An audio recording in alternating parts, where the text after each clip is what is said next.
اعوذ باللہ من الشیطان الرجیم بسم اللہ الرحمن الرحیم اللہم صلی وسلم مبارک علی سیدنا محمد وعلی آل محمد۔ ایک ہو مسلم حرم کی پاسبانی کے لیے نیل کے ساحل سے لے کر تابخا کے کاشغر۔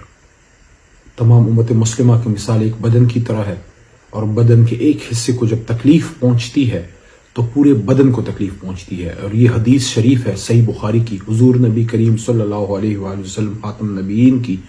اور اسی وجہ سے آپ دیکھیے کہ جب فلسطین میں ظلم ہوتا ہے، جب کشمیر میں ظلم ہوتا ہے، دنیا میں کہیں بھی مسلمان سے ظلم ہوتا ہے تو ہم یہاں بیٹھ کے اس کی تکلیف محسوس کرتے ہیں۔ افطاری کے وقت، سحری کے وقت ہمیں یاد آتا ہے کہ فلسطین میں کیا ظلم ہو رہا ہے۔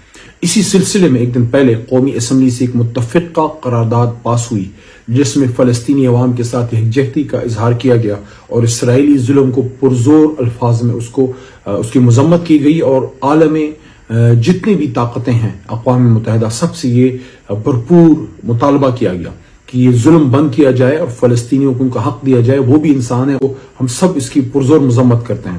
اس سلسلے میں قومی اسمبلی سے ایک متفقہ آواز آئی۔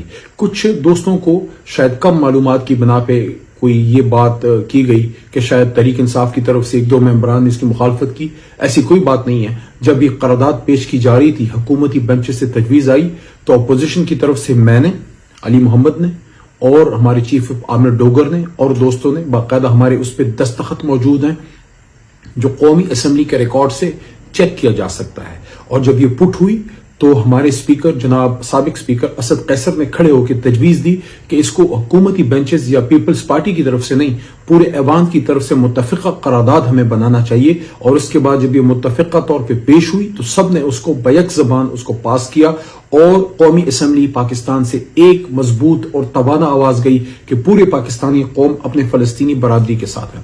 اس سلسلے میں یہ کہنا چاہوں گا کہ ان چیزوں پہ سیاست نہیں ہونی چاہیے۔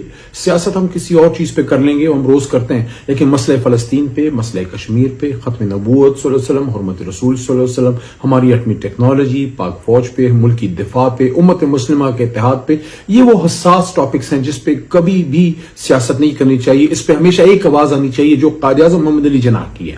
قائد اعظم محمد علی جناح کا ویژن ہی تھا کہ اسرائیل یورپ کی ناجائز اولاد ہے اور کبھی بھی پاکستان اسرائیل کو تسلیم نہیں کرے گا۔ اور یہی بات عمران خان صاحب نے بطور وزیر اعظم کی جب انہوں نے کہا کہ ہم فلسطینیوں کے ساتھ کھڑے ہیں، اسرائیل کو کبھی تسلیم نہیں کریں گے، اور جناح کے ویژن کے ساتھ کھڑے ہیں۔ اور یہ بات علی محمد میں نے بطور پارلیمانی وزیر ایک بار نہیں، دو بار نہیں، متعدد بار قومی اسمبلی اور سینٹ کے فلور پہ بطور وزیر حکومت پاکستان کی اور عمران خان کی نمائندگی ہماری حکومت کی کا موقف پیش کرتے ہوئے میں نے بار بار یہ بات کی کہ اسرائیل یورپ کی ناجائز اولاد ہے۔ قائد اعظم محمد علی جناح کا جو ویژن ہے وہ تحریک انصاف کا، حکومت پاکستان کا ویژن ہے، اور ہم نے اس پہ مضبوط سٹینڈ لیا۔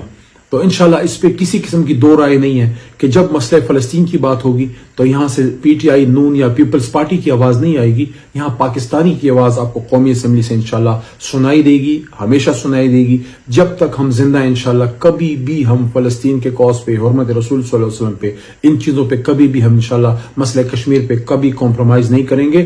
اس سلسلے میں کسی قسم کی افواہ سازی سے اپنے آپ کو دور رکھیے۔ تحریک انصاف مضبوط کھڑی ہے، مسئلہ فلسطین پہ فلسطینیوں کے ساتھ کھڑی ہے۔